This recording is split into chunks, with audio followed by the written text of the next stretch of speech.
Hello friends. Media mature के YouTube channel the zero में एक बार फिर आप सभी का हार्दिक स्वागत है। आप देख रहे हैं अपना लोकप्रिय कार्यक्रम अगेंस्ट PACLL।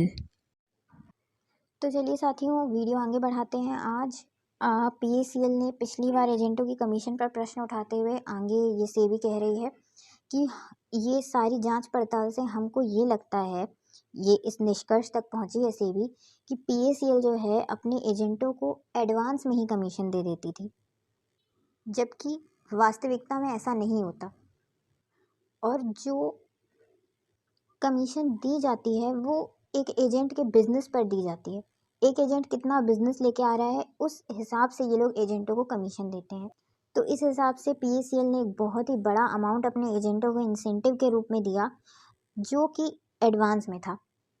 और ये इतना बड़ा पैसा क्यों दिया जाता है? ताकि लालच में एजेंट और ग्राहक ले आए और कमीशन मिले उसको, फिर और कमीशन मिलेगी, फिर और ग्राहक लाएगा, और कुल मिला के PACL में एक बहुत बड़े अमाउंट का इन्वेस्टमेंट होगा। बहुत बड़ा आंकड़ा जो है PACL को मिलेगा पैसों का।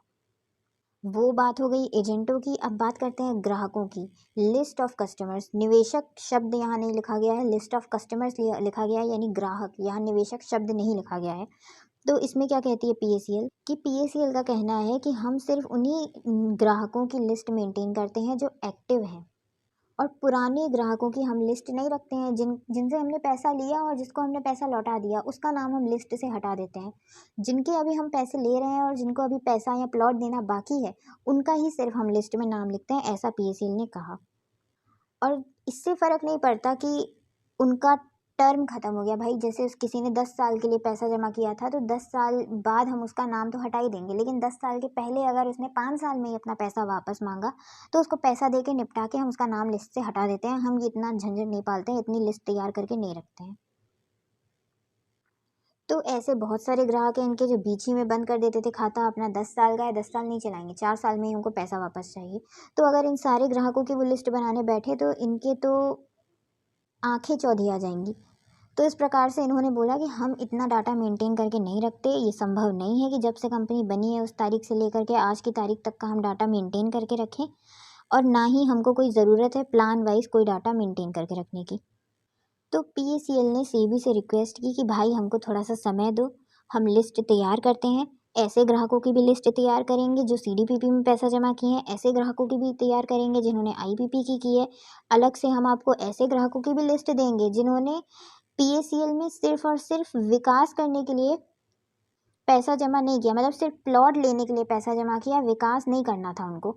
जैसे कि सेबी ने एक बार इनसे प्रश्न किया कि भाई सब क्यों चाहते हैं कि आप विकसित करें ज़मीन, वो लोग खुद भी तो विकसित कर सकते हैं। तो PACL ने बोला हाँ, ऐसे भी हैं हमारे कुछ ग्राहक जो हमसे विकास नहीं करवाते हैं, वो खुद करते हैं और हमको सिर्फ प्लॉट का पैसा देते हैं। तो मैं ऐसे ग्राहकों की लिस्ट दूंगा। एक्चुअल में ये समय लिस्ट बनाने के लिए नहीं लिया गया था, ये षड्यंत्र बनाने के लिए समय लिया गया था। और सेबी ये चीज़ समझ गई, इसलिए सेबी ने यहाँ पर बोला है कि PACL ने ये जो कुछ भी स्कीमें निकाली हुई हैं, जारी की हैं, ये स्कीमें 1996 से लेकर आज की तारीख यानी 22/8/2014 की तारीख तक CIS की थी। 1996 में जब कंपनी बनी तब से लेकर 2014 तक। कहीं बीच में जो ये संशोधन वंशोधन बोल रहे हैं फलान टीर, ये कुछ नहीं है, सब CIS ही है इनका काम।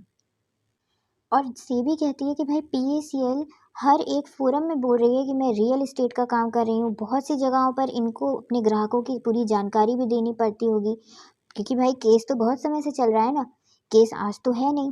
तो इतने समय में इतने सारे इनके ग्राहक आए, इतने सारे लोगों का ये स्तर पर इतना लंबा काम कर रहे हैं, तो इस चीज़ के अंदाज़ा लगाना मुश्किल हो रहा है कि ये क्या एक्टिविटी है, कैसे ये इस काम को रियल एस्टेट बोल रहे हैं, क्यों बोल रहे हैं ये रियल एस्टेट, जबकि ये शुरू से CIS का काम कर रहे हैं। और कैसे ये PACL ने अपना रिकॉर्ड आज की तारीख तक नहीं रखा है। बड़ी बड़ी कंपनियों के पास 10-10, 20-20, 30-30, 50 साल तक पुराने रिकॉर्ड रहते हैं। ये किस स्तर का काम कर रही है जो बोल रही है मैं 1996 से लेकर के आज की तारीख तक का मैं रिकॉर्ड नहीं रख सकती? क्यों नहीं रख सकती तुम रिकॉर्ड? तुमने एक बार बैलेंस शीट बना दी ना, उसको पेन ड्राइव में सेव करके रखो।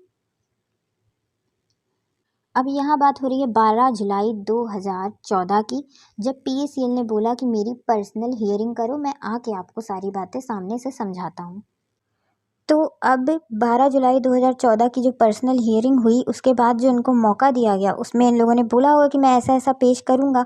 तो इनको 11 अगस्त 2014 की तारीख दी गई और 11 अगस्त 2014 को इसने अपने एडवोकेट, अपने वकील, अपने मूर्ख वकील के माध्यम से ये बोला कि हमारे जो हैं 2 तरीके के रियल एस्टेट बिजनेस हैं।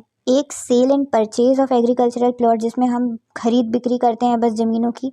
दूसरा carrying out development activities pertaining to the agriculture on behalf of the customer. यानी कि एक खरीद बिक्री हो गई, दूसरा हम विकास करने का काम करते हैं। 2 तरीके के इसके रियल एस्टेट बिजनेस हैं। ये चीज़ समझाते हुए ये बोल रहे हैं कि हम सबको पेमेंट कर देंगे, सबको नहीं सॉरी एलिजिबल कस्टमर्स को, यानी कि जो एलिजिबल हो अब इनके लिए, अब पता नहीं इनके लिए एलिजिबिलिटी क्या होती है, योग्य ग्राहक कौन है। तो इनका कहना था फिर PACL ने हार के अंत में भी अब तक CIS का लाइसेंस लेने के लिए हाँ नहीं कहा कि हाँ मैं CIS का लाइसेंस लेने के लिए तैयार हूँ।